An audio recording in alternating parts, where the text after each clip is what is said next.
Assalamualaikum warahmatullahi wabarakatuh.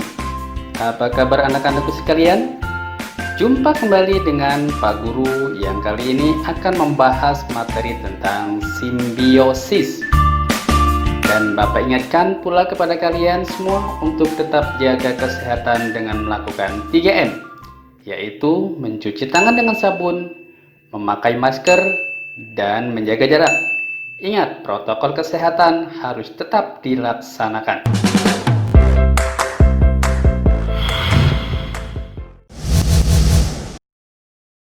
Baiklah, kita lanjutkan bahasan kita tentang simbiosis.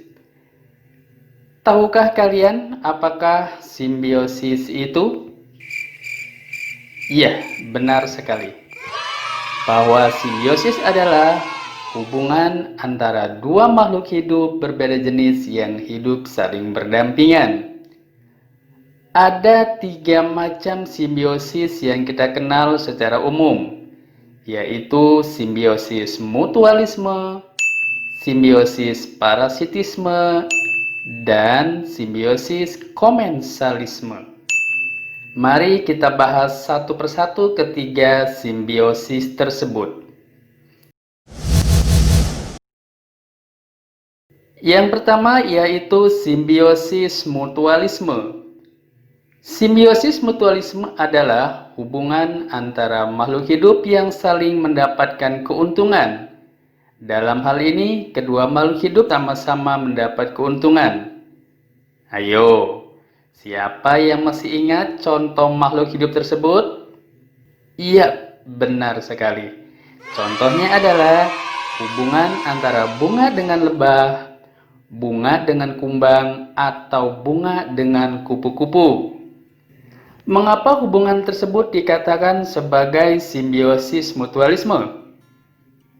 Oke, benar sekali jawaban kalian. Dikatakan simbiosis mutualisme karena kedua makhluk hidup tersebut sama-sama mendapat keuntungan.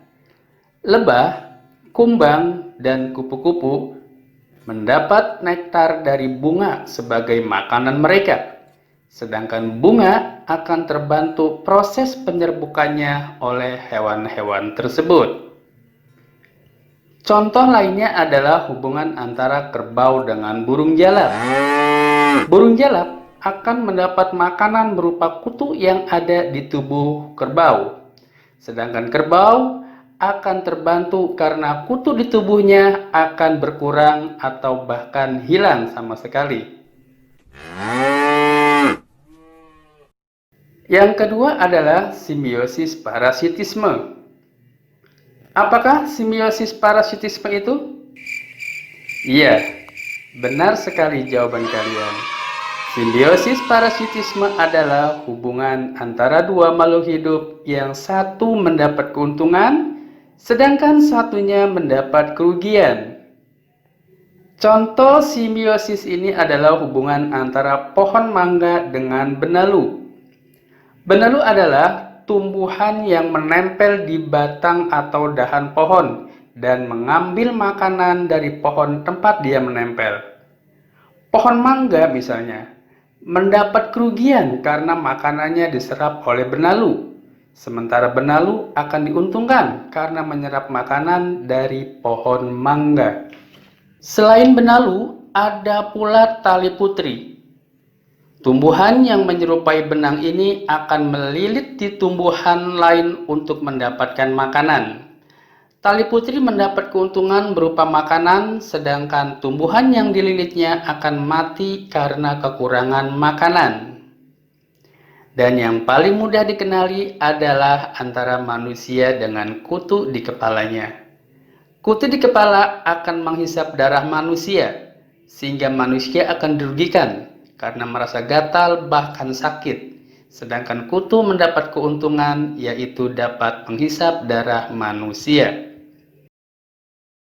Dan yang ketiga adalah simbiosis komensalisme, yaitu hubungan antar makhluk hidup yang satu mendapat keuntungan sementara satunya tidak mendapat keuntungan dan tidak pula mendapat kerugian.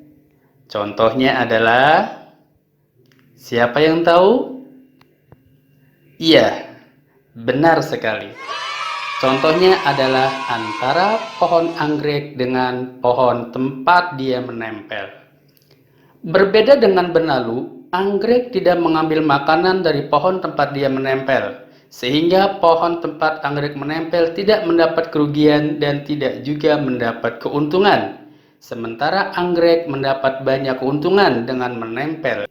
Di antaranya adalah mendapat tempat yang lebih tinggi untuk mendapatkan cahaya matahari yang lebih banyak. Contoh lainnya adalah antara ikan remora dengan hiu.